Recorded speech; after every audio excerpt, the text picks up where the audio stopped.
લોકસભા વિરોધ પક્ષના નેતા આદરણીય શ્રી રાહુલજી ઉપર ભાજપના જ એક માજી ધારાસભ્ય દરજ્જાની વ્યક્તિએ જાનથી મારી નાખવાની, જીભ કાપી લેવા જેવી ગંભીર ટિપ્પણીઓ કરેલી, એના વિરુદ્ધમાં આજે અમે શહેર અને જિલ્લાનું કોંગ્રેસનું ડેલિગેશન એસપી કચેરીએ આવેદનપત્ર આપવા આવેલ.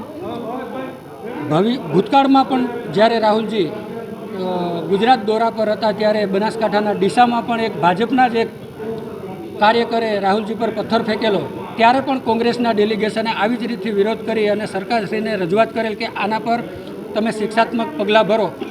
એના પર શિક્ષાત્મક કાર્યવાહી કરવાને બદલે એ વ્યક્તિને પ્રમોશન આપીને સ્થાનિક સ્વરાજ્યની ચૂંટણીમાં એને ટિકિટ આપવામાં આવેલ.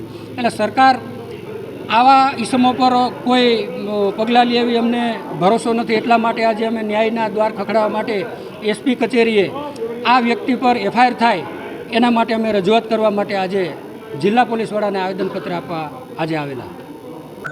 હું જુનાગઢ જિલ્લા કોંગ્રેસ પ્રમુખ ભરત અમીપરા. ભારતના ઇતિહાસમાં ક્યારેય ન બન્યું એવું આજે બન્યું છે. આવડા મોટા દેશના વિરોધ પક્ષના નેતા એટલે કે કેબિનેટ કક્ષાનો જેને હોદ્દો હોય, જેવું માન સન્માન હોય, આવા જે રાહુલ ગાંધીને આ સંત સસ્તી પ્રસિદ્ધિ મેળવવા માટે ભાજપના જવાબદાર વ્યક્તિઓએ જાનથી મારી નાખવાની ધમકી આપેલ અને કીધું કે ભાઈ તારી દાદી જેવા તમે તારા હાલ કરશું, તું આતંકવાદી છો. આવા અભદ્ર ટીકણી અને હાવ બે વાહિયાત વાતો કરી અને પોતાની સસ્તી પ્રસિદ્ધિ મેળવવા માટે, આમ જનતામાં એક ડર ઉભો કરવા માટે એવી ટિપ્પણી કરેલ હોય. એટલે સોશિયલ મીડિયા દ્વારા એને પોતાની લિંક ઉપર, પોતાની વેબસાઇટ ઉપર એને લિંક જાહેર કરી અને જે જુનાગઢ જિલ્લામાં પણ હોય એટલે સમગ્ર ગુજરાતમાં હોય તો અમે એ અનુસંધાને કાલે વિસાવદર બી ડિવિઝનમાં અમે એક અરજી આપેલ હતી કે ભાઈ આ ચારે વ્યક્તિ ઉપર એફઆઈઆર દાખલ કરે. ઓન રેકોર્ડ અમે લિંક પણ સાથે મોકલેલી હતી કે આ લિંકમાં તમે જોવો કે આપણા એરિયામાં પણ બનેલો છે.